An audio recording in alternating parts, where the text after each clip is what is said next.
बोलो भागवत भगवान की जय। ओम नमो भगवते वासुदेवाय। श्रीमद् भागवत महापुराण एकादशी स्कंद पहला अध्याय यदुवंश को ऋषियों का शाप। व्यास नंदन भगवान श्री सुखदेव जी कहते हैं, परीक्षित, भगवान श्री कृष्ण ने बलराम जी तथा अन्य यदुवंशियों के साथ मिलकर एक से दैत्यों का संहार किया तथा कौरव पांडवों में से शीघ्र मार काट मचाने वाला अत्यंत प्रबल कलह उत्पन्न करके पृथ्वी का भार उतार दिया। कौरवों ने कपटपूर्ण जुए से, तरह तरह के अपमानों से तथा द्रौपदी के केश खींचने हुए अत्याचारों से पांडवों की योजना क्रोधित कर दिया था। उनकी पांडवों को निमित्त बनाकर भगवान श्री कृष्ण ने दोनों पक्षों को एकत्र हुए राजाओं को मरवा डाला। इस प्रकार पृथ्वी का भार हल्का कर दिया। अपने बाहुबल से सुरक्षित यदुवंशियों के द्वारा पृथ्वी के भार राजा उनकी सेना का विनाश करके प्रमाणों के द्वारा ज्ञान के विषय न होने पर भगवान श्री कृष्ण ने विचार किया। लोक दृष्टि से पृथ्वी का भार दूर जाने पर वस्तुतः मेरी दृष्टि अभी तक दूर नहीं हुई, क्योंकि जिस पर कोई विजय नहीं प्राप्त कर सकता वह यदुवंश अभी पृथ्वी पर विद्यमान है। ये यदुवंश मेरे आश्रित है और हाथी घोड़े जनबल धनबल विशाल वैभव के कारण उच्छृंखल हो रहा है। अन्य किसी देवता आदि से भी इसकी किसी प्रकार पर राजा नहीं हो सकती। बांस के वन में परस्पर संघर्ष उत्पन्न करके अग्नि के समान इस यदुवंश में परस्पर कलह खड़ा करके मैं शांति प्राप्त कर सकूंगा। इसके बाद अपने धाम जाऊंगा। राजन भगवान सर्वशक्तिमान सत्य संकल्प है। उन्होंने इस प्रकार अपने मन में निश्चय करके ब्राह्मणों के शाप के बहाने अपने ही वंश का संहार कर डाला। सबको समेट कर अपने धाम में ले गए। परीक्षित, भगवान की वह मूर्ति त्रिलोकी के सौंदर्य का तिरस्कार करने वाली थी। उन्होंने अपनी सौंदर्य माधुरी से सबके नेत्र अपनी ओर आकर्षित कर लिए थे। उनकी वाणी, उनके उपदेश परम मधुर दिव्याति दिव्य थे। उनके द्वारा उन्हें स्मरण कराने वाले के चित्त उन्होंने छीन लिए थे। उनके चरण कमल त्रिलोक सुंदर थे। जिसने उनके एक चरण चिन्ह का भी दर्शन कर लिया उसकी वही मूर्खता दूर भाग गई। वह कर्म प्रवृत्ति से ऊपर उठकर उन्हीं की सेवा में लग गया। उन्होंने अनायासी पृथ्वी में अपनी कीर्ति का विस्तार कर दिया, जिसके बड़े बड़े सुकवियों ने बड़ी सुंदर भाषा में वर्णन किया है। वह इसलिए कि मेरे चले जाने के बाद लोग इस मेरी कीर्ति का गान श्रवण स्मरण करके इस अज्ञान रूप अंधकार से सुगमतया वो पार हो जाएंगे। इसके बाद परम वीरशाली भगवान श्री कृष्ण ने अपने धाम को प्रयाण किया। राजा परीक्षित ने कहा, भगवान यदुवंशी बड़े ब्राह्मण भक्त थे। उनमें बड़ी उदारता भी थी और वे अपने कुल वृद्धों की नित्य निरंतर सेवा भी करने वाले थे। सबसे बड़ा बात तो यह थी, उनका चित्त भगवान श्री कृष्ण में लगा रहता था। फिर उनसे ब्राह्मणों का अपराध कैसे बन गया और क्यों ब्राह्मणों ने उन्हें शाप दिया? भगवान के परम प्रेमी विप्र इस शाप का कारण क्या था, क्या स्वरूप था? समस्त यदुवंशियों के आत्मा स्वामी प्रियतम एकमात्र भगवान श्री कृष्ण ही थे। फिर उनमें फूट कैसे पड़ गई? दूसरी दृष्टि से देखें तो वे सब ऋषि अद्वैतदर्शी थे। उनको ऐसी भेद दृष्टि कैसे हो गई? ये सब आप कृपा करके मुझे बतलाइए।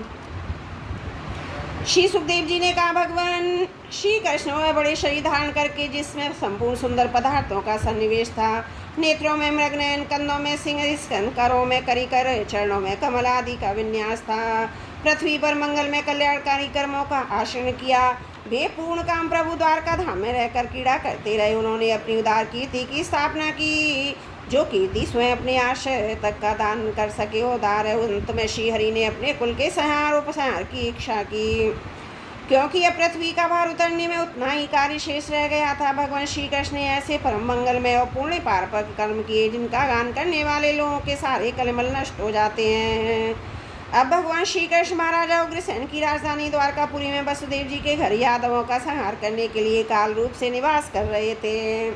उस समय उसके विदा होने पर विश्वामित्र, असित, कर्ण, दुर्वासा, भृगु, अंगिरा, कश्यप, वामदेव, अत्रि, वशिष्ठ और नारद आदि बड़े बड़े ऋषि द्वारका के पास ही पिंडार क्षेत्र में जाकर निवास करने लगे थे।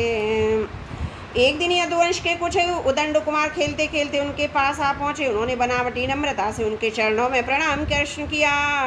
वे जाम्बती नंदन सांब को स्त्री के वेश में सजाकर ले गए और उनसे कहने लगे, ब्राह्मणों, एक कजरारी आंखों वाली सुंदरी गर्भवती है। ये आपसे एक प्रश्न पूछना चाहती है, परंतु स्वयं पूछने में सकुचाती है।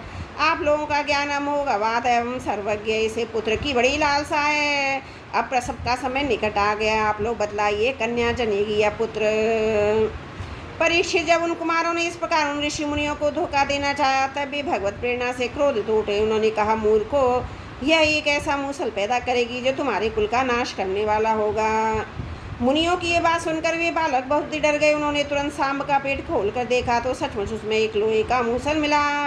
अब तो वे पछताने लगे और कहने लगे, हम बड़े अभागे हैं, देखो हम लोगों ने ये क्या अनर्थ कर डाला, अब लोग हमें क्या कहेंगे। इस प्रकार वे बहुत ही घबरा गए और मूसल लेकर अपने निवास स्थान में गए।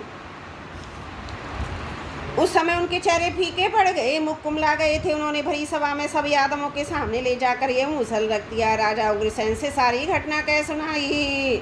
राजा जब सब लोगों ने ब्राह्मणों की शाप की बात सुनी, अपनी आंखों से उस मूसल को देखा, तब वे सबके सब द्वारकावासी विस्मित और भयभीत हो गए, क्योंकि वे जानते थे कि ब्राह्मणों का शाप कभी झूठा नहीं जाता। यदुराज उग्रसेन ने उन मूसल को चूरा चूरा कर डाला और उस चूरे तथा लोहे के बचे हुए छोटे टुकड़े को समुद्र में फेंकवा दिया।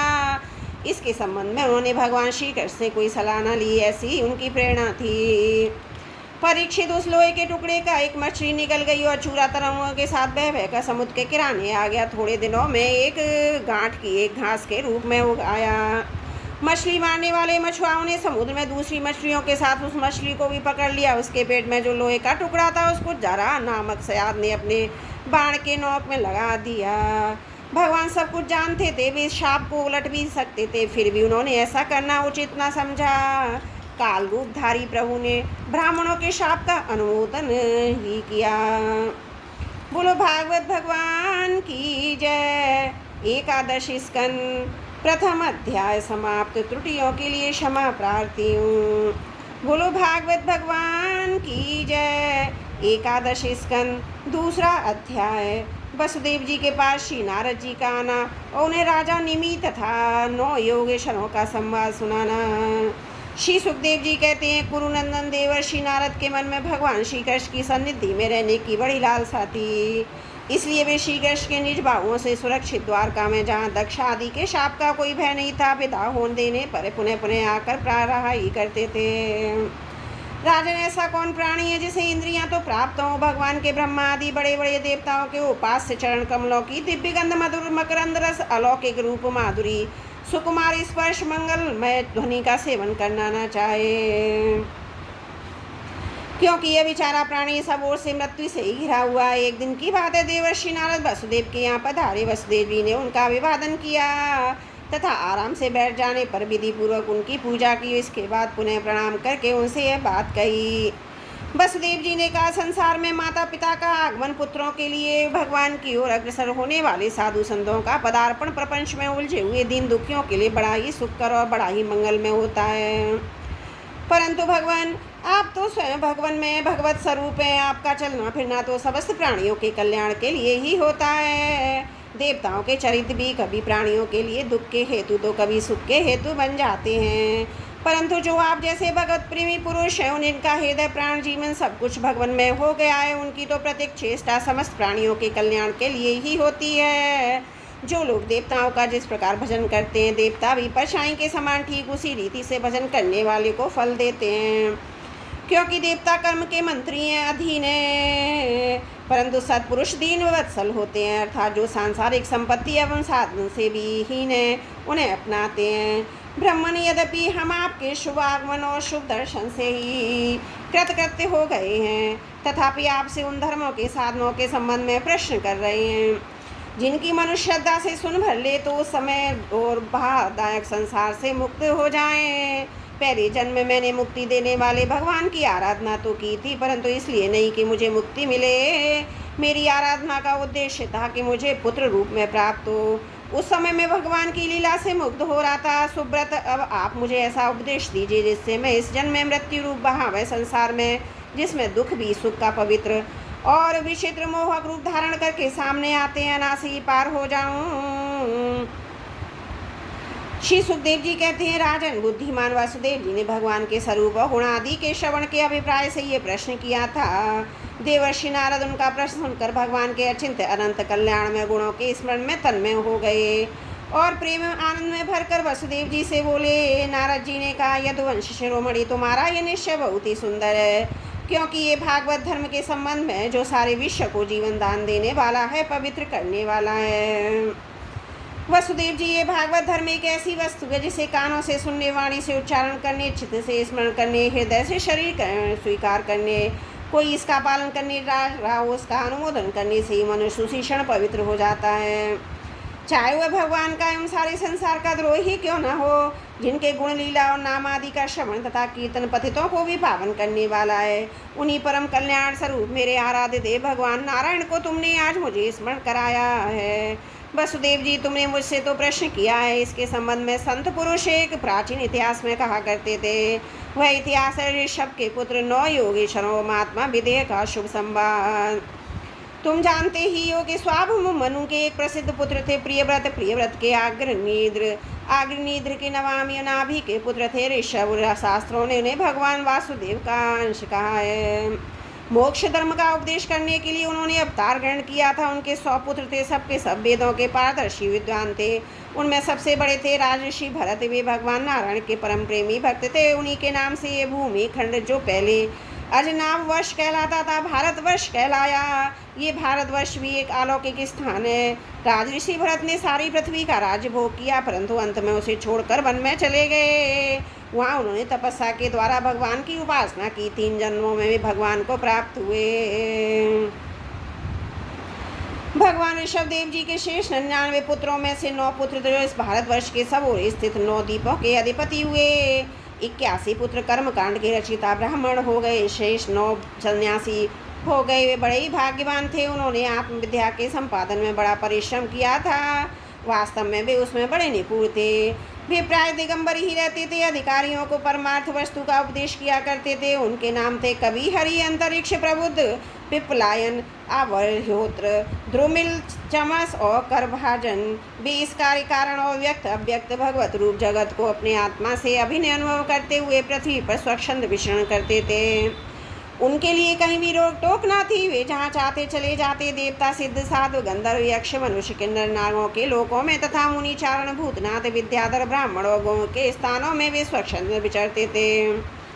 वसुदेव जी, वे सबके सब जीवन मुक्त थे। एक बार की बात है, इस अजनाब भारतवर्ष में विदेह राज महात्मा निमि बड़े बड़े ऋषियों के द्वारा एक मान यज्ञ करा रहे थे। पूर्वोक्त 9 योगेश्वर स्वच्छंद विचरण करते उनके यज्ञ में जा पहुँचे। वसुदेव जी, वे योगेश्वर भगवान के परम प्रेमी भक्त, सूर्य के समान तेजस्वी थे। उन्हें देखकर राजा ने भी अवाहनीय और मूर्तिमान अग्नि और ऋत्वज आदि ब्राह्मण सबके सब उनके स्वागत में खड़े हो गए। विदेहराज निमि ने उन्हें भगवान के परम प्रेमी भक्त जानकर यथा योग्य आसनों पर बिठाया। प्रेम और आनंद से भरकर विधिपूर्वक उनकी पूजा की। वे नवो योगेश्वरी अपने अंगों की कांति से इस प्रकार चमक रहे थे मानो साक्षात ब्रह्मा जी के पुत्र सनकादि मुनीश्वर ही हों। राजा निमि ने विनय से झुककर परम प्रेम के साथ उनसे प्रश्न किया।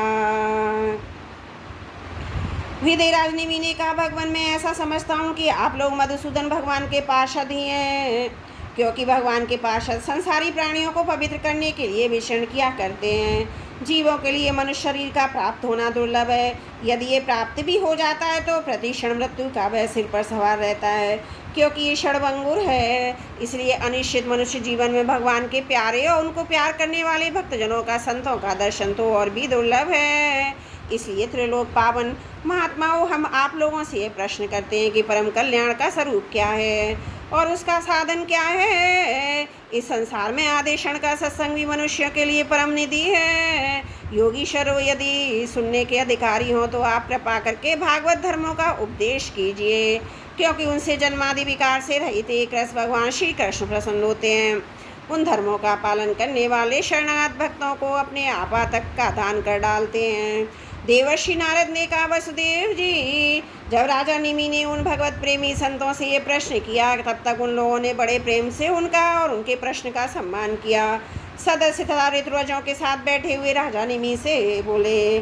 पहले उन 9 योगेश्वरों में से कबीर जी ने कहा, राजन, भक्तजनों के हृदय में कभी दूर न होने वाले अच्युत भगवान के चरणों की नित्य निरंतर उपासना ही इस संसार में परम कल्याण, आत्यांतिक क्षेम है, सर्वदा भय शून्य है। ऐसा मेरा निश्चित मत है। देह, घी आदि तुच्छ एवं असत पदार्थों में अहंता और ममता हो जाने के कारण जिन लोगों की चित्तवृत्ति उद्विग्न हो रही है, उनका भय भी इस उपासना का अनुष्ठान करने पर पूर्णतया निवृत्त हो जाता है। भगवान ने भोले भाले अज्ञानी पुरुषों को भी सुगमता से साक्षात अपनी प्राप्ति के लिए उपाय स्वयं श्रीमुख से बताए। उन्हें ही भागवत धर्म समझो। राजन, इन भागवत धर्मों का अवलंबन करके मनुष्य कभी विघ्नों से पीड़ित नहीं होता, और नेत्र बंद कर दौड़ने पर भी अर्थात विधि विधान में त्रुटि हो जाने पर भी ना तो मार्ग से स्खलित हो जाता है और ना पतित फल से वंचित हो जाता है। भागवत धर्म का पालन करने वालों के लिए नियम नहीं है कि वह एक विशेष प्रकार का कर्म ही करे। वह शरीर से, वाणी से, मन से, इंद्रियों से, बुद्धि से, अहंकार से अनेक जन्मों अथवा एक जन्म की आदत हो स्वभाववश जो जो करे वह सब परम पूर्ण भगवान नारायण के लिए ही है। इस भाव से उन्हें समर्पण कर दे। यही सरल से सरल सीधा सा भागवत धर्म है। ईश्वर से विमुख पुरुष को उनकी माया से अपने स्वरूप की विस्मृति हो जाती है, और इस विस्मृति से मैं ही देवता हूँ, मैं मनुष्य हूँ, इस प्रकार का भ्रम विपर्यय हो जाता है। इस देह आदि अन्य वस्तु में अभिनिवेश तन्मयता होने के कारण ही बुढ़ापा, मृत्यु, रोग आदि अनेकों भय होते हैं। इसलिए अपने गुरु को ही आराधित है परम प्रियतम मानकर अनन्य प्रवृत्ति के द्वारा ईश्वर का भजन करना चाहिए। राजन, सच पूछो तो भगवान के अतिरिक्त, आत्मा की अतिरिक्त और कोई वस्तु है ही नहीं है, परंतु ना होने पर इसकी प्रतीति इसका चिंतन करने वाले को उसके चिंतन के कारण उधर मन लगने के कारण ही होती है। जैसे स्वप्न के समय स्वप्न दृष्टा की कल्पना से अथवा जागृत अवस्था में नाना प्रकार के मनोरथों से एक विलक्षण ही षष्ठी दिखने लगती है। इसलिए विचारवान पुरुष को चाहिए कि संसार कर्मों के संबंध में संकल्प विकल्प करने वाले मन को रोक दें, कैद कर लें। बस इतना ही, ऐसा अभय पद की परमात्मा की प्राप्ति हो जाएगी। संसार में भगवान के जन्म की लीला की बहुत सी मंगलमयी कथाएं प्रचलित हैं, उनको सुनते रहना चाहिए। उन गुणों लीलाओं का स्मरण दिलाने वाले भगवान ने बहुत से नाम भी प्रसिद्ध हैं। लाज संकोच छोड़कर उनका गान करते रहना चाहिए। इस प्रकार किसी भी व्यक्ति, वस्तु, स्थान में आसक्ति न करके विचरण करते रहना चाहिए। जो इस प्रकार विशुद्ध व्रत नियम ले लेता है उसके हृदय में अपने परम प्रियतम प्रभु के नाम कीर्तन से अनुराग का, प्रेम का अंकुर उग निकलता है। उसका चित्त द्रवित हो जाता है, वह साधारण लोगों की स्थिति से ऊपर उठ जाता है, लोगों की मान्यताओं धारणाओं से परे हो जाता है। दम्भ से नहीं, स्वभाव से हिम्मत वाला सा होकर कभी खिलखिलाकर हंसने लगता है तो कभी फूट फूट कर रोने लगता है। कभी ऊंचे स्वर से भगवान को पुकारने लगता है तो कभी मधुर स्वर से उनके गुणों का गान करने लगता है।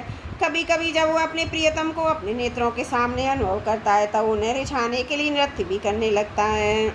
राजन, ये आकाश, वायु, अग्नि, जल, पृथ्वी, ग्रह, नक्षत्र, प्राणी, दिशाएं, वृक्ष, वनस्पति, नदी, समुद्र सबके सब भगवान के शरीर हैं। सभी रूपों में स्वयं भगवान प्रकट है, ऐसा समझकर वह जो कोई भी उसके सामने आ जाता है, चाहे वो प्राणी हो या प्राणी हो, उसे अनन्य भाव से, भगवत भाव से प्रणाम करता है।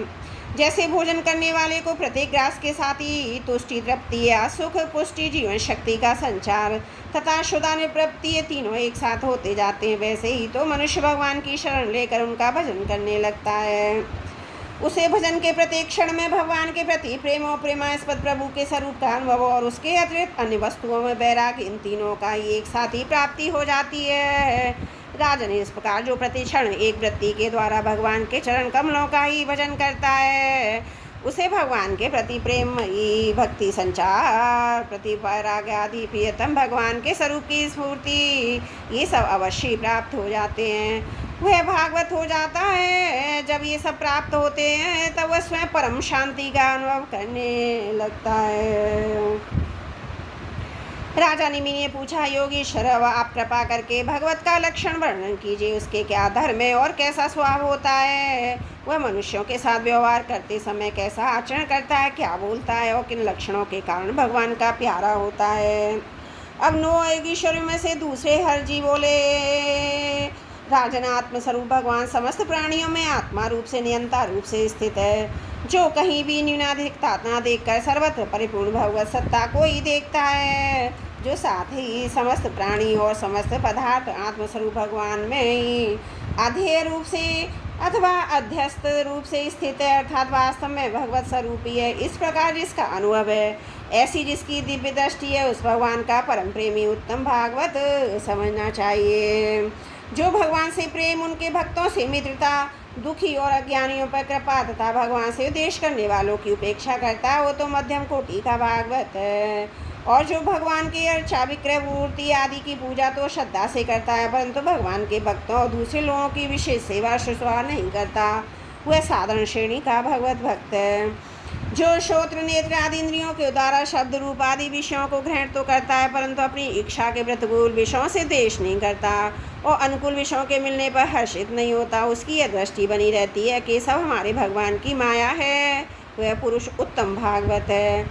संसार के धर्म में जन्म मृत्यु भूख प्यास श्रम कष्ट भय तृष्णा ये क्रमशः शरीर प्राण इंद्रिय मनोबुद्धि को प्राप्त ही होते हैं। जो पुरुष भगवान की स्मृति में अपना तन में रहता है, उसके बार बार होते जाने रहने पर भी उससे मोहित नहीं होता, पराभूत नहीं होता, वह उत्तम भागवत है, जिसके मन में विषय भोग की इच्छा कर्म प्रवृत्ति उनके बीज वासनाओं का उदय नहीं होता।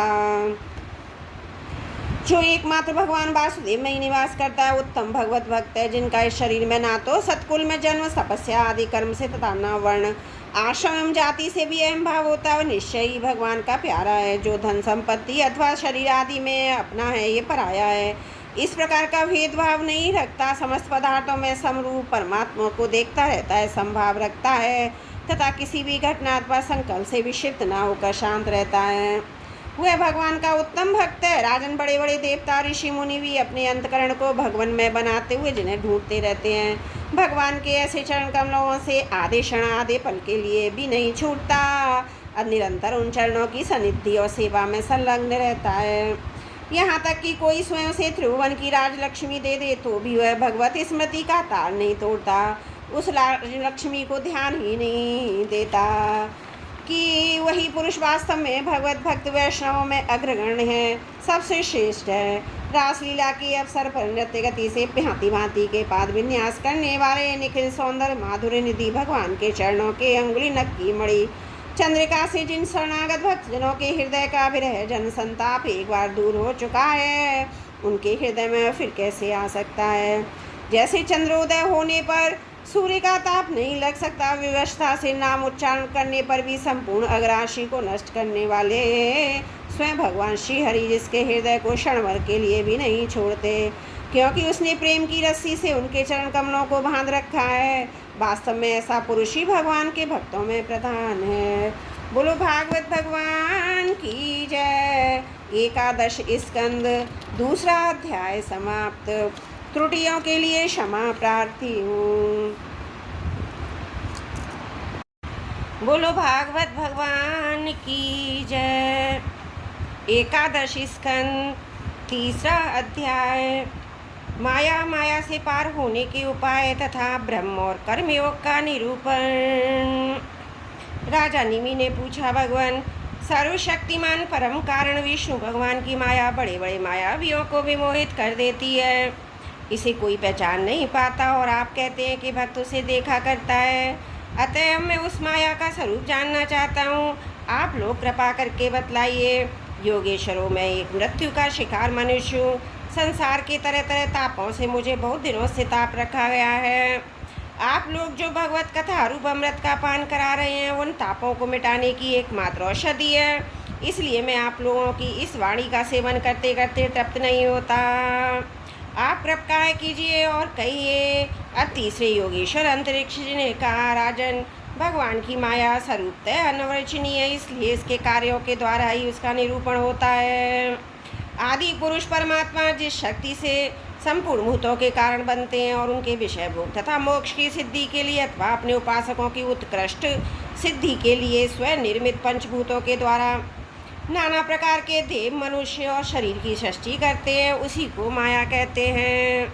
इस प्रकार पंच महाभूतों के द्वारा बने हुए प्राणी शरीर में उन्होंने अंतर्यामी रूप से प्रवेश किया और अपने को ही पहले एक वन के रूप में और इसके बाद 5 ज्ञानेंद्रियाँ तथा 5 कर्मेंद्रियाँ इन 10 रूपों में विभक्त कर दिया तथा उन्हीं के द्वारा विषयों का भोग कराने लगे।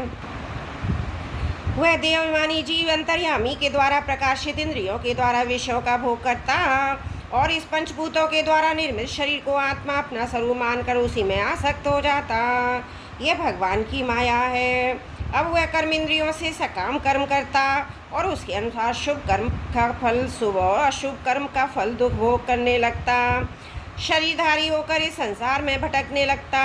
यह भगवान की माया है। इस प्रकार यह जीव ऐसी अनेक अमंगलमय कर्म गतियों को उनके फलों को प्राप्त होता और पंच महाभूतों के प्रलय कारण विवश होकर जन्म के बाद मृत्यु और मृत्यु के बाद जन्म को प्राप्त होता रहता है।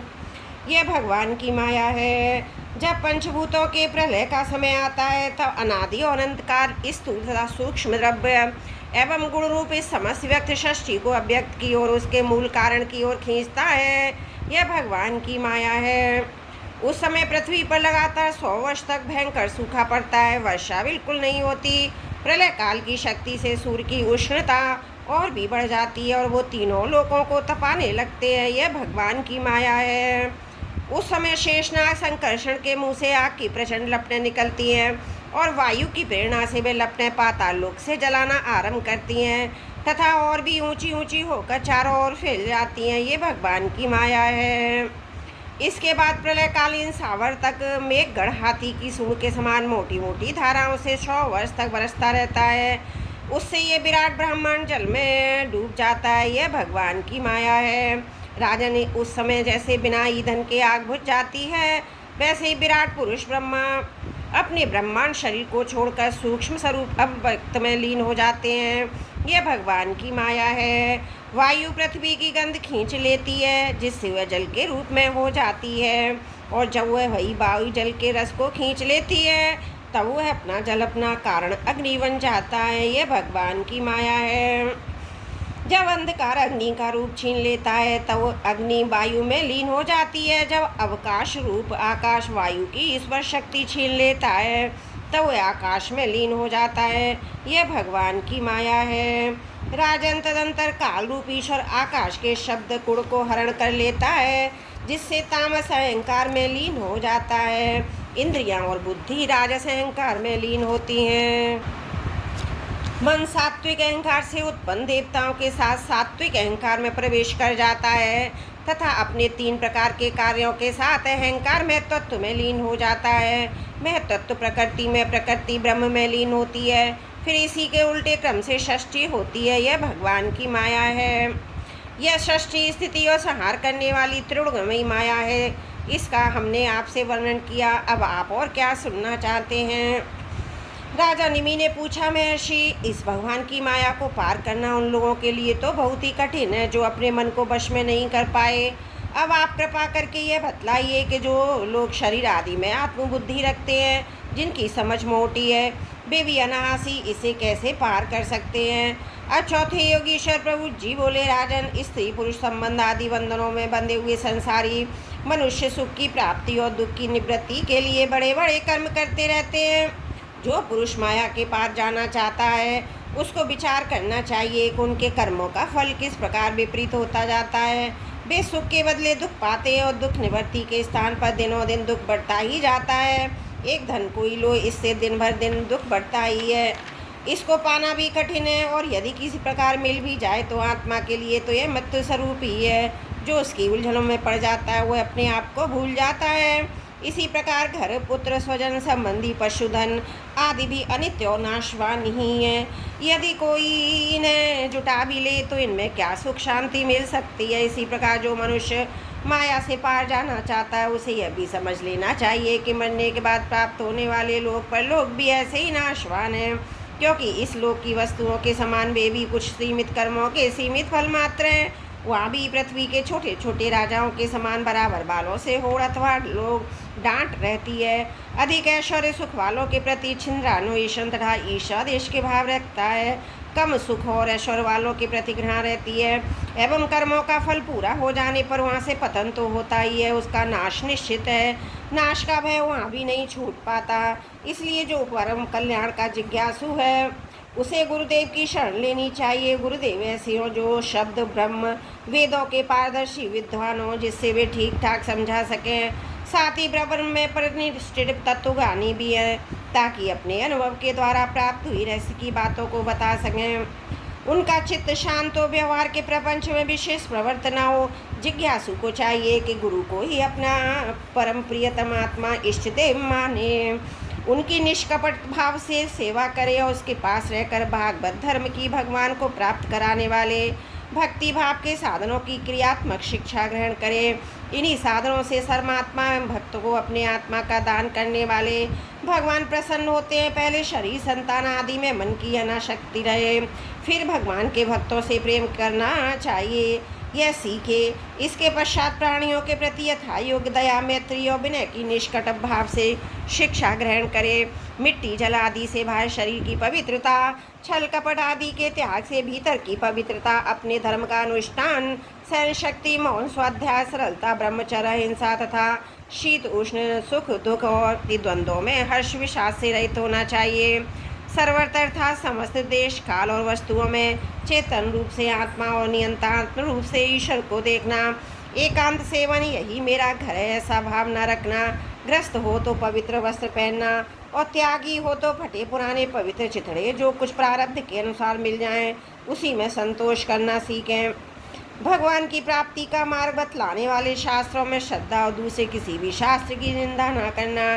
प्राणायाम के द्वारा मन का, मौन के द्वारा वाणी का, वासनाहीनता के अभ्यास से कर्मों का संयम करना, सत्य बोलना, इंद्रियों को अपने अपने गोलकों को स्थिर रखना, मन को कहीं बाहर न जाने देना सीखें।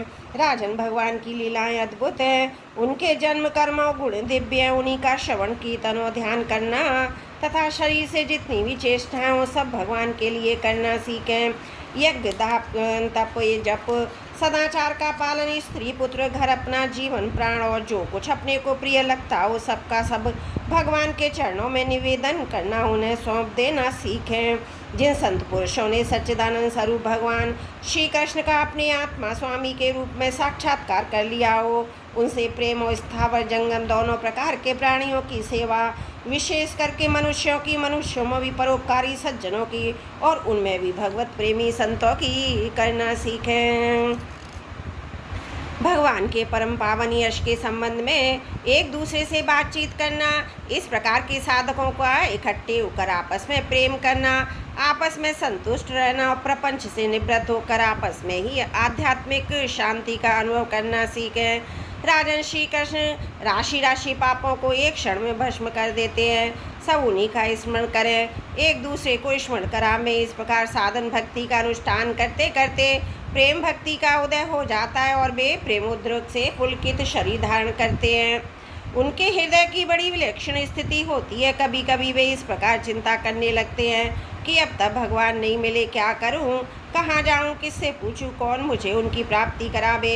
इस तरह सोचते सोचते वो रोने लगते हैं। तो कभी भगवान की लीला की स्फूर्ति हो जाने से ऐसा देखकर परम ऐश्वर्यशाली भगवान गोपियों के डर से छिपे हुए खिलखिलाकर हंसने लगते हैं। कभी कभी उनके प्रेम और दर्शन की अनुभूति से आनंदमग्न हो जाते हैं, तो कभी लोकातीत भाव में स्थित होकर भगवान के साथ बातचीत करने लगते हैं। कभी मानो उन्हें सुना रहे हो, इस प्रकार उनके गुणों का गान छेड़ देते हैं और कभी नाच नाच कर उन्हें रिझाने लगते हैं। कभी कभी उन्हें अपने पास ना पाकर इधर उधर ढूंढने लगते हैं, तो कभी कभी एक से एक होकर उनकी सानिध्य में स्थित होकर परम शांति का अनुभव करते हुए चुप हो जाते हैं। राजन, जो इस प्रकार भागवत धर्मों की शिक्षा ग्रहण करता है, उसके द्वारा प्रेम भक्ति की प्राप्ति हो जाती है। वह भगवान नारायण के परायण होकर उस माया को अनायास ही पार कर जाता है, जिसके पंजे से निकलना बहुत ही कठिन है। राजन नेवी ने पूछा, महर्षियों, आप लोग परमात्मा का वास्तविक स्वरूप जानने वालों में सर्वश्रेष्ठ हैं, इसलिए मुझे बतलाइए कि जिस पर ब्रह्म परमात्मा का नारायण नाम से वर्णन किया जाता है, उनका स्वरूप क्या है। अब पांचवें योगीश्वर पिपलायन जी ने कहा, राजन, जो इस संसार की उत्पत्ति, स्थिति, प्रलय की निमित्त कारण और उपादान कारण दोनों ही हैं, बनने वाला भी है और बनाने वाला भी है, परंतु स्वयं कारण रहित है, तो स्वप्न, जागृत, सुषुप्ति अवस्था में उनके साक्षी के रूप में विद्यमान रहता है। उनके अतिरिक्त समाधि में ज्योतियों का एक रस रहता है, जिसकी सत्ता से ही सत्तावान होकर शरीर, इंद्रिय, प्राण और अंतकरण अपना अपना काम करने में समर्थ होते हैं। उसी परम सत्य वस्तु को आप नारायण समझिए। जैसे चिंगारियाँ ना तो अग्नि को प्रकाशित ही कर सकती है, ना जला ही सकती है, वैसे ही उस परम तत्व में, आत्मस्वरूप में, ना तो मन की गति और ना ही वाणी की नेत्रों से देख नहीं सकते। बुद्धि सोच नहीं सकती, प्राण इंद्रियां तो उसके पास तक नहीं फटक पाती। नेति नेति इत्यादि श्रुतियों के शब्द भी यह हैं, इस रूप में उसका वर्णन नहीं करते, बल्कि उसको बोध कराने वाले जितने भी साधन हैं उनका निषेध करके तात्पर्य रूप से अपना मूल निषेध का मूल लक्षित करा देते हैं। क्योंकि यदि निषेध के आधार की आत्मा की सत्ता ना हो तो निषेध कौन कर रहा है, निषेध की वृत्ति किसमें है? इन प्रश्नों का कोई उत्तर ही न रहे, निषेध की ही सिद्धि ना हो, सब सृष्टि नहीं है, तब केवल एक वही था सृष्टि का निरूपण करने के लिए उसी को त्रिगुण सत्य रजतम मयी प्रकृति कहकर वर्णन किया गया। फिर उसी को ज्ञान प्रदान होने से मैं तत्व, क्रिया प्रदान होने से सूत्रात्मा और जीव की उपाधि होने से अहंकार के रूप में वर्णन किया गया। वास्तव में जितनी भी शक्तियां हैं, चाहे वे इंद्रियों के अधिष्ठाता देवताओं के रूप में हो, चाहे इंद्रियों के उनके विषयों के अथवा विषयों के प्रकाशक के रूप में हो, सबका सब वह ब्रह्म ही है, क्योंकि ब्रह्म की शक्ति अनंत है। कहाँ तक कहूँ, जो कुछ दृश्य अदृश्य कार्य कारण सत्य और असत्य सब कुछ ब्रह्म है। इससे परे जो कुछ है वह भी ब्रह्म ही है। वह ब्रह्म स्वरूप आत्मा ना तो कभी जन्म लेता है ना मरता है, वह ना तो बढ़ता है ना घटता ही है। जितने भी परिवर्तनशील पदार्थ हैं, चाहे वे क्रिया संकल्प और इसके अभाव के रूप में ही क्यों ना हो, सबकी भूत भविष्यत है और वर्तमान सत्ता का वह साक्षी है, सब में है, देश काल और वस्तुओं से अपरिछिन्न है, अविनाशी है, वह उपलब्धि करने वाला अथवा उपलब्धि का विषय नहीं है, केवल उपलब्धि स्वरूप ज्ञान स्वरूप है। जैसे प्राण तो एक ही रहता है, परंतु स्थान भेद से उसके अनेक नाम हो जाते हैं, वैसे ही ज्ञान एक होने पर भी इंद्रियों के सहयोग से उसमें अनेकता की कल्पना हो जाती है।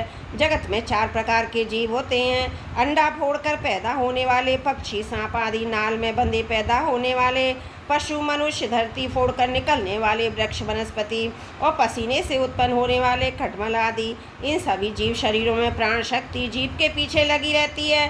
शरीर के भिन्न भिन्न होने पर भी प्राण एक ही रहता है। सुषुप्ति अवस्था में जब इंद्रियां निश्चेष्ट हो जाती हैं, अहंकार भी सो जाता है, लीन हो जाता है, अर्थात लिंग शरीर नहीं रहता, उस समय यदि कूटस्थ आत्मा भी न हो तो इस बात को पीछे से स्मृति ही कैसे हो कि मैं सुख से सोया था। पीछे होने वाली ये स्मृति उस समय आत्मा के अस्तित्व को प्रमाणित करती है।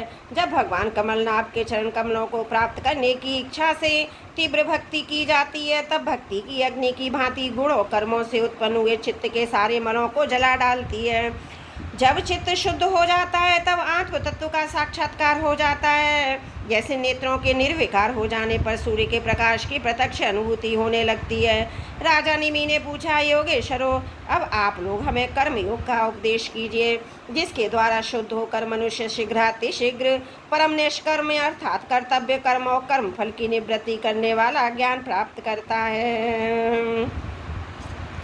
एक बार यही प्रश्न मैंने अपने पिता महाराजा इक्ष्वाकु के सामने ब्रह्मा जी के मानस पुत्र सनकादि ऋषियों से पूछा था, परंतु उन्होंने सर्वज्ञ होने पर भी मेरे प्रश्न का उत्तर न दिया। इसका क्या कारण था, कृपा करके मुझे बतलाइए। अब छठे योगीश्वर आभिहोत्र जी ने कहा, राजन, कर्म शास्त्र विहित, अकर्म निषिद्ध और विकर्म विहित का उल्लंघन, ये तीनों ही एकमात्र वेद के द्वारा जाने जाते हैं। इनकी व्यवस्था लौकिक रीति से नहीं होती। वेद अपौरुषेय हैं, ईश्वर रूप हैं, इसलिए उनके तात्पर्य का निश्चय करना बहुत कठिन है। इसी से बड़े बड़े विद्वान भी उनके अभिप्राय का निर्णय करने में भूल कर बैठते हैं। इसी से तुम्हारे बचपन की ओर देखकर तुम्हें अनधिकारी समझकर सनकादि ऋषि ने तुम्हारे प्रश्न का उत्तर नहीं दिया। ये वेद परोक्षवदात्मक है, ये कर्मों की निवृत्ति के लिए कर्म का विधान करता है। जैसे बालक को मिठाई आदि के लालच देकर औषध खिलाते हैं, वैसे ही अनभिज्ञों को स्वर्ग आदि का प्रयोजन देकर श्रेष्ठ कर्म में प्रवृत्त करता है। जिसका अज्ञान निवृत्त नहीं हुआ है, जिसकी इंद्रियां वश में नहीं है, वह यदि मनमाने ढंग से वेदोक्त कर्मों का परित्याग कर देता है तो विविध कर्मों का आचरण न करने के कारण विकर्म रूप अधर्म ही कहलाता है। इसलिए मृत्यु के बाद फिर मृत्यु को प्राप्त होता है। इसलिए फल की अभिलाषा छोड़कर विश्वात्मा भगवान को समर्पित करके जो वेदोक्त कर्म का अनुष्ठान करता है, उसे कर्मों की निवृत्ति से प्राप्त होने वाली ज्ञान रूप सिद्धि मिल जाती है। जो वेदों में स्वर्ग आदि रूप फल का वर्णन है, उसका तात्पर्य फल की सत्यता में नहीं है, वह तो कर्मों में रुचि उत्पन्न कराने के लिए है। राजन, जो पुरुष चाहता है कि शीघ्र से शीघ्र मेरे ब्रह्म स्वरूप आत्मा की हृदय ग्रंथि में और मेरे कल्पित गांठ खुल जाए, तो उसे चाहिए कि वैदिक और तांत्रिक दोनों ही पद्धति से भगवान की आराधना करे। पहले सेवा आदि के द्वारा गुरुदेव की दीक्षा प्राप्त करे, फिर उनके द्वारा अनुष्ठान की विधि सीखे, अपने को भगवान की जो मूर्ति प्रिय लगे अविष्ट जान पड़े, उसी के द्वारा पुरुषोत्तम भगवान की पूजा करे। पहले स्नान से शरीर और संतोष आदि से अंतकरण को शुद्ध करे, इसके बाद भगवान की मूर्ति के सामने बैठकर प्राणायाम आदि के द्वारा भूत शुद्धि नाड़ी शोधन करे। तत्पश्चात विधि विधान मंत्र देवता आदि के न्याय से अंग रक्षा करके भगवान की पूजा करे। पहले पुष्प पदार्थों का जंतु आदि निकाल कर पृथ्वी को सम्मार्जन आदि से अपने को अवग्रह होकर भगवान की मूर्ति को पहले की तरह पूजा के लिए पदार्थों के शालन आदि से पूजा के योग्य बनाकर फिर आसन पर मंत्र उच्चारण पूर्वक जल छिड़क कर पादे अर्घ आदि पात्रों को स्थापित करे। तदंतर एकाग्रचित होकर हृदय में भगवान का ध्यान करे, फिर उसे सामने की त्रिमूर्ति में चिंतन करे। तदंतर हृदय शीर्षिका हृदय नाम में सिर से स्वा आदि मंत्रों से न्यास करे। अपने इष्ट देव के मूल मंत्र के द्वारा देश काल आदि के अनुकूल प्राप्त पूजा सामग्री से प्रतिमा आदि में अथवा हृदय में भगवान की पूजा करे। अपने अपने उपास्य देव के विग्रह की हृदय आदि अंग आयुध आदि उपांग पार्षदों सहित उसके मलमूत्र द्वारा पाद अर्घ आचमन मधु पर्घ स्नान वस्त्र आभूषण गंध पुष्प आदि अक्षत के तिलक माला धूप दीप और नैवेद्य आदि से विधि पूजा करे। फिर स्त्रोतों द्वारा स्तुति करके सब परिवार भगवान श्री हरि को नमस्कार करे। अपने आप को भगवान में ध्यान करते हुए भगवान की मूर्ति का पूजन करना चाहिए। निर्माल्य को अपने सिर पर रखे, आदर के साथ भगवत विग्रह को यथास्थान स्थापित कर पूजा समाप्त करनी चाहिए। इस प्रकार जो पुरुष अग्नि सूर्य जल अतिथि और अपने हृदय में आत्मा रूप श्री हरि की पूजा करता है, वह शीघ्र ही मुक्त हो जाता है। बोलो भागवत भगवान की जय। एकादशी स्कंद तीसरा अध्याय समाप्त। त्रुटियों के लिए क्षमा प्रार्थी हूँ। बोलो भागवत भगवान की जय। एकादशी स्कंद चौथा अध्याय भगवान के अवतारों का वर्णन। राजा निमि ने पूछा, योगेश्वरो, भगवान स्वतंत्र साथ से अपने भक्तों की भक्ति के वश होकर अनेकों प्रकार के अवतार ग्रहण करते हैं और अनेकों लीलाएं करते हैं। आप लोग कृपा करके भगवान की उन लीलाओं का वर्णन कीजिए जो अब तक कर चुके और कर रहे हैं या करेंगे। अब साथ भी योगेश्वर द्रविड़ जी ने कहा, राजन, भगवान अनंत हैं, उनके गुण भी अनंत हैं। यह जो सोचता है कि मैं उनके गुणों को गिन लूँगा, वह मूर्ख है, बालक है। यह तो संभव है कि कोई किसी प्रकार पृथ्वी के धूलिकणों को गिन ले, परंतु समस्त शक्तियों के आश्रय भगवान के अनंत गुणों का कोई कभी किसी प्रकार पार नहीं पा सकता। भगवान ही पृथ्वी जल अग्नि वायु आकाश इन पांच भूतों की अपने आप में सृष्टि की है। जब वे इनके द्वारा विराट शरीर ब्रह्मांड का निर्माण करके उसमें लीला से अपने अंश अंतर्यामी रूप से प्रवेश करते हैं, भोक्ता रूप से नहीं, क्योंकि भोक्ता तो अपने पूर्ण के फलस्वरूप जीव हो जाता है। तब उन आदिदेव नारायण को पुरुष नाम से कहते हैं। यही उनका पहला अवतार है। उन्हीं के इस प्रकार विराट ब्रह्मांड शरीर में तीनों लोक स्थित हैं। उन्हीं की इंद्रियों से समस्त देहधारियों की ज्ञान इंद्रियां कर्मेंद्रियां बनी हैं। उनके स्वरूप से ही स्वसिद्ध ज्ञान का संचार होता है। उनके श्वास प्रश्वास से सब शरीर में बल आता है तथा इंद्रियों में ओज इंद्रियों की शक्ति और कर्म करने की शक्ति प्राप्त होती है।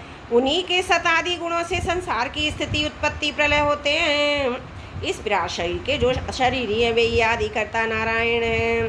पहले जगत की उत्पत्ति के लिए उन रजोगुण के अंश से ब्रह्मा हुए, फिर वे आदि पुरुषी संसार की स्थिति के लिए अपने सत्वंश से धर्म और ब्राह्मणों के रक्षक यज्ञपति विष्णु बन गए, फिर वे ही तमोगुण के अंश से जगत के संहार के लिए रुद्र बन गए। इस प्रकार निरंतर उन्हीं से परिवर्तनशील प्रजा की उत्पत्ति स्थिति और संहार होते रहते हैं। दक्ष प्रजापति की एक कन्या का नाम था मूर्ति। वह धर्म की पत्नी थी। उसके गर्भ से भगवान ने ऋषि श्रेष्ठ संतात्मा नर और नारायण के रूप में अवतार लिया। उन्होंने आत्म तत्व का साक्षात्कार करने वाले भगवत आराधन रूप कर्म का उपदेश किया, जो वास्तव में कर्म बंधन से छुड़ाने वाला, निष्कर्म में स्थिति को प्राप्त कराने वाला है। उन्होंने स्वयं भी वैसे ही कर्म का अनुष्ठान किया। बड़े बड़े ऋषि मुनि उनके चरण कमलों की सेवा करते रहते हैं। वे आज भी बद्रिकाश्रम में उसी कर्म का आचरण करते हुए विराजमान हैं। ये अपनी घोर तपस्या के द्वारा मेरा धाम छीनना चाहते हैं। इंद्र ने ऐसी आशंका करके स्त्री वसंत आदि दल बल के साथ कामदेव को उनकी तपस्या में विघ्न डालने के लिए भेजा। कामदेव को भगवान की महिमा का ज्ञान न था, इसलिए वो अप्सरागण बसंत और मंद सुगंध वायु के साथ बद्र का आश्रम में जाकर स्त्रियों के कटाक्ष बाणों से उन्हें घायल करने की चेष्टा करने लगा।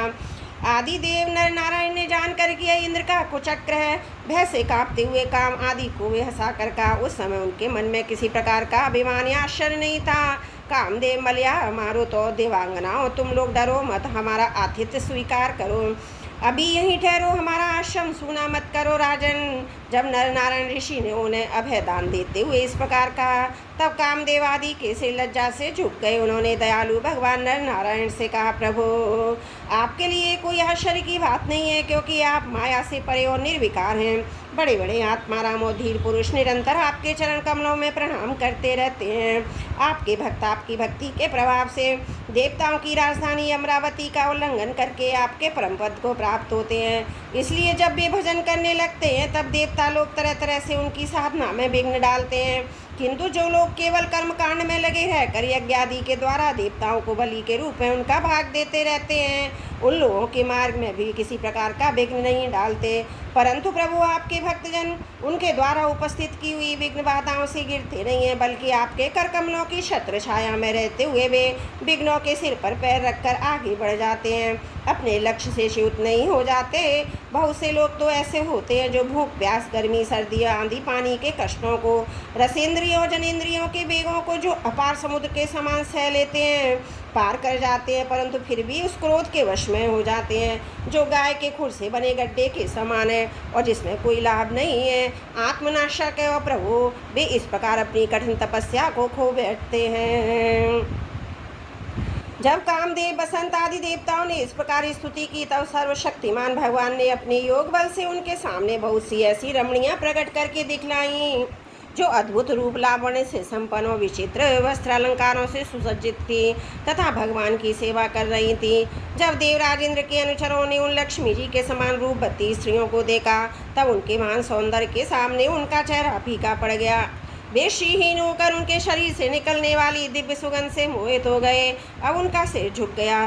देव देवेश भगवान नारायण हंसते हुए से उनसे बोले, तुम लोग इनमें से किसी एक स्त्री को जो तुम्हारे अनुरूप हो ग्रहण कर लो, वह तुम्हारे स्वर्लोक की शोभा बढ़ाने वाली होगी। देवराज इंद्र के अनुचरों ने जो आज्ञा कहकर भगवान के आदेश को स्वीकार किया तथा उन्हें नमस्कार किया, फिर उनके द्वारा बनाई हुई स्त्रियों में से श्रेष्ठ अप्सरा उर्वशी को आगे करके वे स्वर्लोक में गए। वहाँ पहुंचकर उन्होंने इंद्र को नमस्कार किया। भरी सभा में देवताओं के सामने भगवान नर नारायण के बल और प्रभाव का वर्णन किया। उसे सुनकर देवराज इंद्र अत्यंत भयभीत और चकित हो गए। भगवान विष्णु ने अपने स्वरूप में एक रस स्थित हुए भी संपूर्ण जगत के कल्याण के लिए बहुत से कला अवतार ग्रहण किए। विधे राज हंस दत्तात्रेय सनक सनंदन सनातन सनत कुमार और हमारे पिता ऋषभ के रूप में अवतीर्ण होकर उन्होंने आत्म साक्षात्कार के साधनों का उपदेश किया। उन्होंने यह गृह अवतार लेकर मधुकेटव नामक असुरों का संहार करके उन लोगों के द्वारा चुराए हुए वेदों का उद्धार किया। प्रलय के समय मत्स्य अवतार लेकर उन्होंने भावी वनु सत्यव्रत पृथ्वी औषधियों की धन्य आदि की रक्षा की और बराह अवतार ग्रहण करके पृथ्वी का रसातल से उद्धार करते समय हिरणाक्ष का संहार किया। कूर्मा अवतार ग्रहण करके उन्हीं भगवान ने अमृत मंथन का कार्य संपन्न करने के लिए अपनी पीठ पर मंदराचल धारण किया। उन्हीं का भगवान विष्णु ने अपने शरणागत और आर्त भक्त गजेंद्र को ग्रास से छुड़ाया। एक बार बल खिल्ले ऋषि तपस्या करते करते अत्यंत दुर्बल हो गए थे। वे जब कश्यप ऋषि के लिए सविधा ला रहे थे तब थककर गाय के खुर से बने हुए गड्ढे में गिर पड़े, मानो समुद्र में गिर गए हों। उन्होंने जब स्तुति की तब भगवान ने अवतार लेकर उनका उद्धार किया। वृत्तासुर को मारने के कारण जब इंद्र को ब्रह्महत्या लगी और वे उसके वैसे भागकर छिप गए, तब भगवान ने उस हत्या से इंद्र की रक्षा की। और जब असुरों ने अनाथ देवांगनाओं को बंदी बना लिया, तब भी भगवान ने ही उन्हें असुरों के चंगुल से छुड़ाया। जब हिरण्यकशिपु के कारण प्रहलाद आदि संत पुरुषों को भय पहुँचने लगा, तब उनको निर्भय करने के लिए भगवान ने नरसिंह अवतार ग्रहण किया। हिरण्यकशिपु को मार डाला। उन्होंने देवताओं की रक्षा के लिए देवासुर संग्राम में दैत्यपतियों का वध किया। फिर विभिन्न मनमंत्रों में अपनी शक्ति से अनेकों कलावतार धारण कर त्रिभुवन की रक्षा की। फिर वामन अवतार ग्रहण करके उन्होंने याचना के बहाने इस पृथ्वी को दैत्यराज बलि से छीन लिया और अदिति नंदन देवता को दे दिया। परशुराम अवतार ग्रहण करने के उन्होंने ही पृथ्वी को 21 बार क्षत्रियहीन किया है। परशुराम जी तो हे वंश का प्रलय करने के लिए मानो भृगु वंश में अग्नि रूप से अवतीर्ण हुए थे। उन्हीं भगवान ने राम अवतार में समुद्र पर पुल बांधा एवं रावण और उसकी राजधानी लंका को मटिया मेट कर दिया। उनकी कीर्ति समस्त लोकों के मल को नष्ट करने वाली है। सीतापति भगवान राम सदा सर्वदा सर्वत्र विजयी विजयी हैं। राजन अजन्मा होने पर भी पृथ्वी का भार उतारने के लिए भगवान यदुवंश में जन्म लेंगे और ऐसे ऐसे कर्म करेंगे जिन्हें बड़े बड़े देवता भी नहीं कर सकते।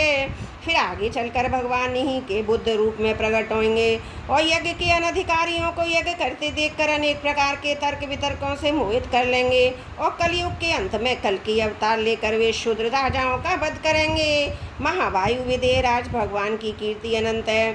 महात्मा ने जगतपति भगवान के ऐसे ऐसे अनेकों जन्मों कर्मों का प्रचुरता से गान भी किया है। बोलो भागवत भगवान की जय। 11वां अध्याय। 4वां अध्याय समाप्त। त्रुटियों के लिए क्षमा प्रार्थी हूँ।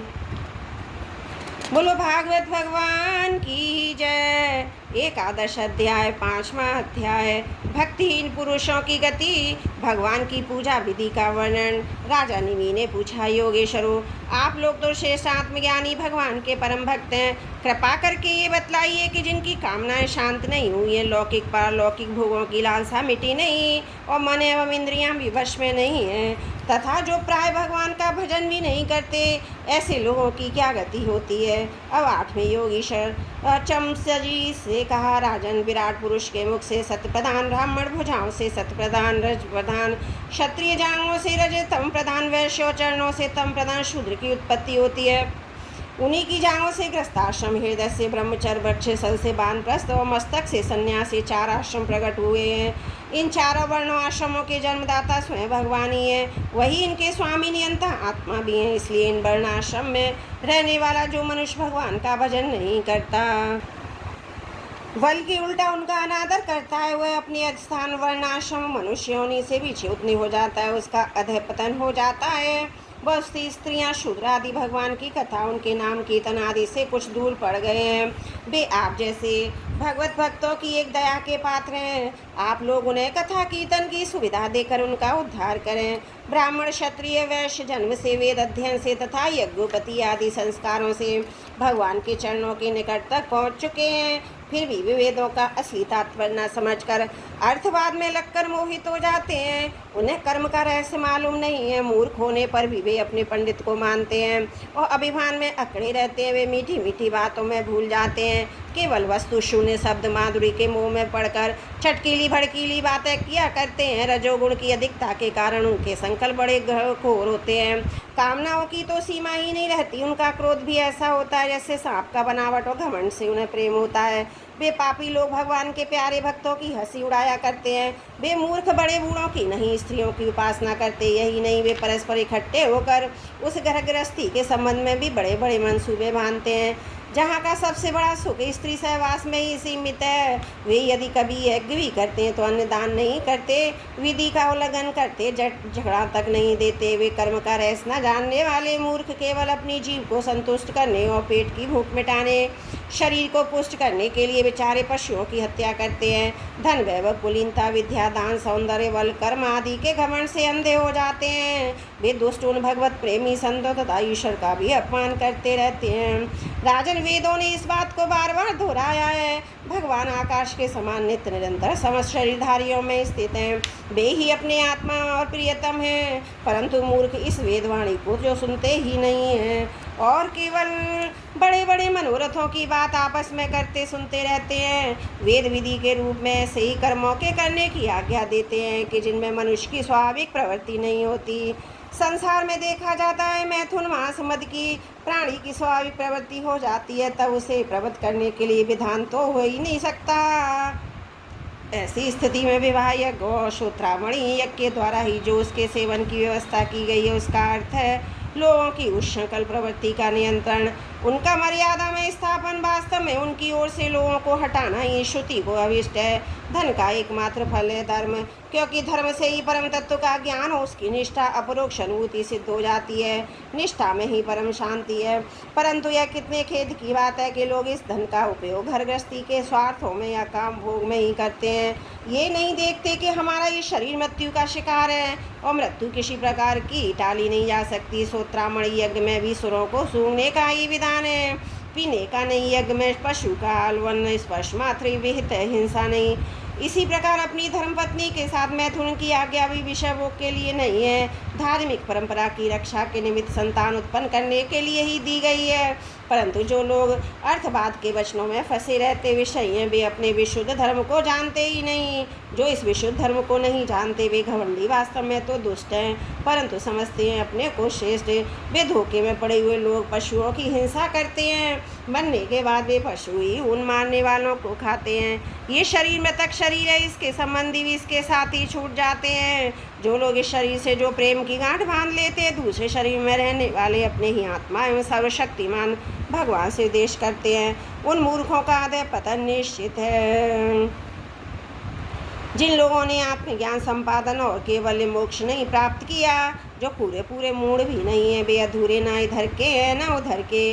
वे अर्थ धर्म काम इन तीनों पुरुषार्थों में फंसे रहते हैं, एक क्षण के लिए भी उन्हें शांति नहीं मिलती।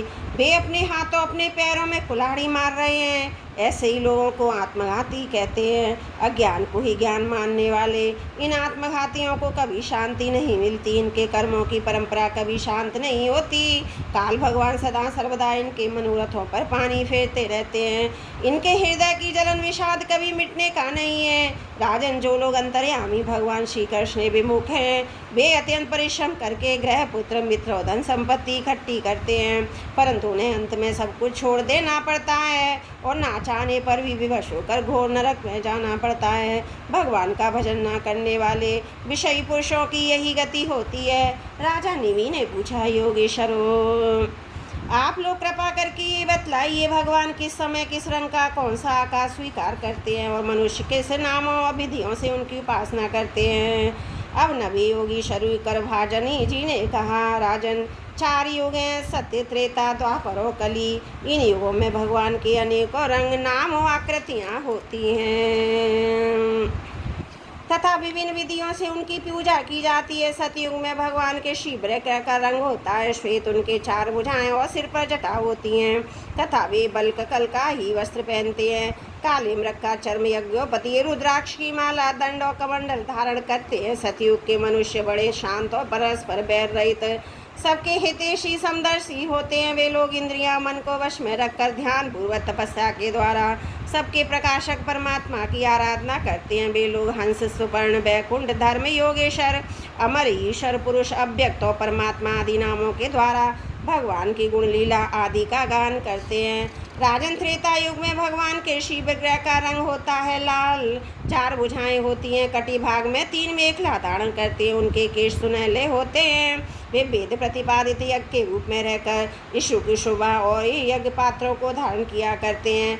उसी युग के मनुष्य अपने धर्म में बड़ी निष्ठा रखने वाले, वेदों के अध्ययन अध्यापन में बड़े प्रवीण होते हैं। वे लोग ऋग्वेद, यजुर्वेद, सामवेद, रूपवेद त्रय के द्वारा सर्वदेव स्वरूप देवादिदेव भगवान श्री हरि की आराधना करते हैं। त्रेता युग में अधिकांश लोग विष्णु, यज्ञ, प्रश्निगर्भ, सर्वदेव, उरु, क्रम, वृषकपि, जयंत, उरु, गाय आदि नामों से उनके गुण और लीला आदि का कीर्तन करते हैं। राजन, द्वापर युग में भगवान के शिव विग्रह का रंग होता है सांवला। वे पीताम्बर तथा शंख, चक्र, गदा आदि अपने आयुध धारण करते हैं। वक्षस्थल पर श्रीवत्स का चिन्ह, भृगुलता, कौस्तुभ, मणि आदि लक्षणों से वे पहचाने जाते हैं। राजन, उस समय जिज्ञासु मनुष्य महाराजाओं के चिन्ह, छत्र, चवर आदि से युक्त परम पुरुष भगवान की वैदिक और तांत्रिक विधि से आराधना करते हैं। वे लोग इस प्रकार भगवान की स्तुति करते हैं, हे ज्ञान स्वरूप भगवान वासुदेव एवं क्रिया शक्ति रूप संकर्षण, हम आपको बार बार नमस्कार करते हैं। भगवान प्रद्युम्न और अनिरुद्ध के रूप में हम आपको नमस्कार करते हैं। ऋषि नारायण, महात्मा नर, विश्वेश्वर, विश्वरूप और सर्वभूतात्मा भगवान को हम नमस्कार करते हैं। राजन, द्वापर युग में इस प्रकार लोग जगदीश्वर भगवान की स्तुति करते हैं। अब कलयुग में उनके तंत्रों के विधि विधान से भगवान की जैसी पूजा की जाती है उसका वर्णन सुनो। कलयुग में भगवान का शिव विग्रह होता है कृष्ण वर्ण काले रंग का। जैसे नील कलमणियों उज्ज्वल कांति धारा निकलती रहती है, वैसे ही उनके अंक की छटा भी उज्ज्वल होती है। वे हृदय आदि अंक, कौस्तुभ आदि उपांग, सुदर्शन अस्त्र और सुनंद प्रवृत्ति भाषणों से संयुक्त रहते हैं। कलयुग में श्रेष्ठ बुद्धि संपन्न पुरुष ऐसे यज्ञों के द्वारा उनकी आराधना करते हैं जिनमें नाम गुण लीला आदि के कीर्तन की प्रधानता रहती है।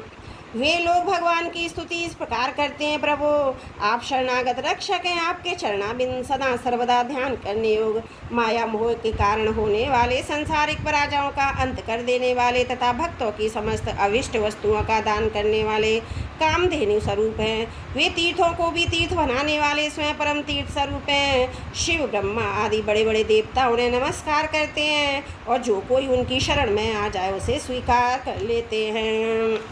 सेवकों की समस्त आरती और विपत्ति के नाशक तथा संसार सागर से पार जाने के लिए जहाज है। महापुरुष मैं आपके उन्हीं चरण बिंदों की वंदना करता हूँ। भगवान आपके चरण कमलों की महिमा कौन कहे। राम अवतार में अपने पिता दशरथ के वचनों से देवताओं के लिए भी वांछनीय और दुस्तर राजलक्ष्मी को छोड़कर आपके चरण कमल बन बन घूमते फिरे। सचमुच आप धर्मनिष्ठता की सीमा महापुरुष हैं। अपनी प्रेयसी सीता जी के चाहने पर जान पूछकर आपके चरण कमल माया मृग के पीछे दौड़ते रहे। सचमुच आप प्रेम की सीमा हैं।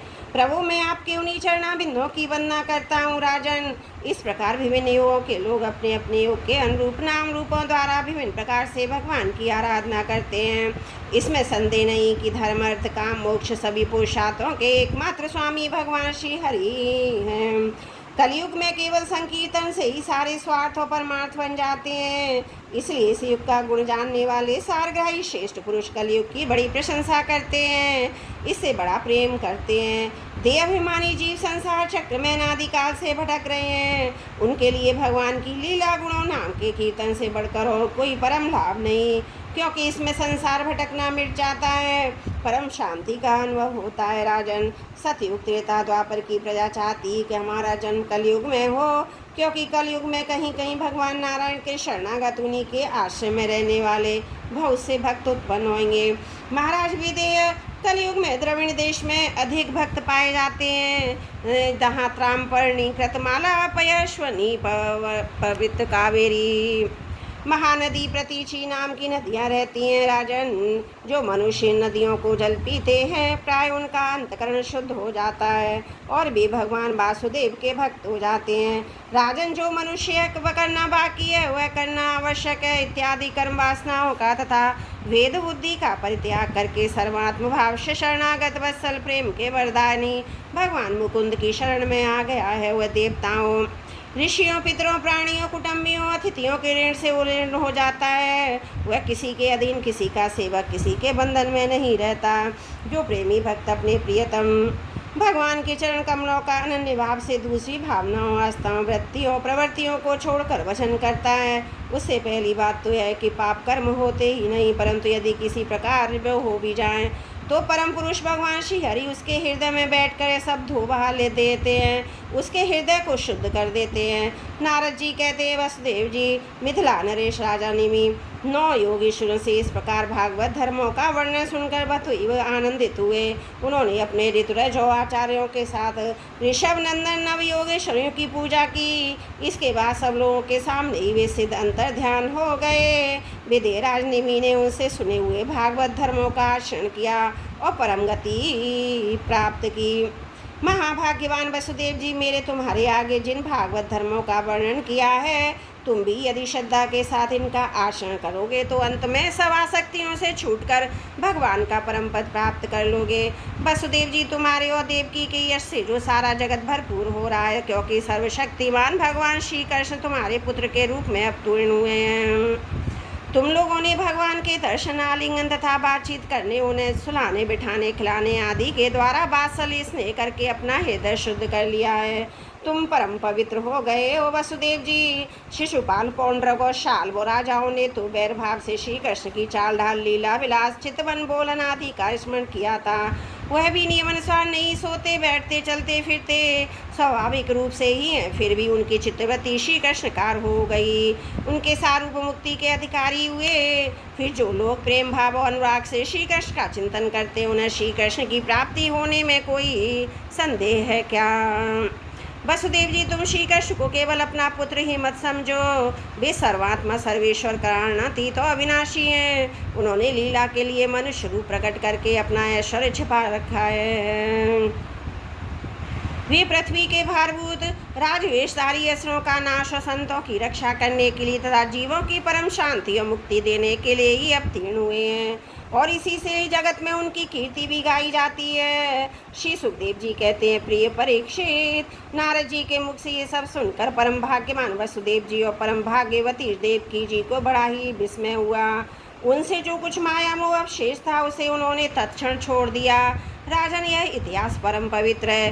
जो एकाग्रचित से धारण करता है वह अपना सारा शोक मोह दूर करके ब्रह्म पद को प्राप्त होता है।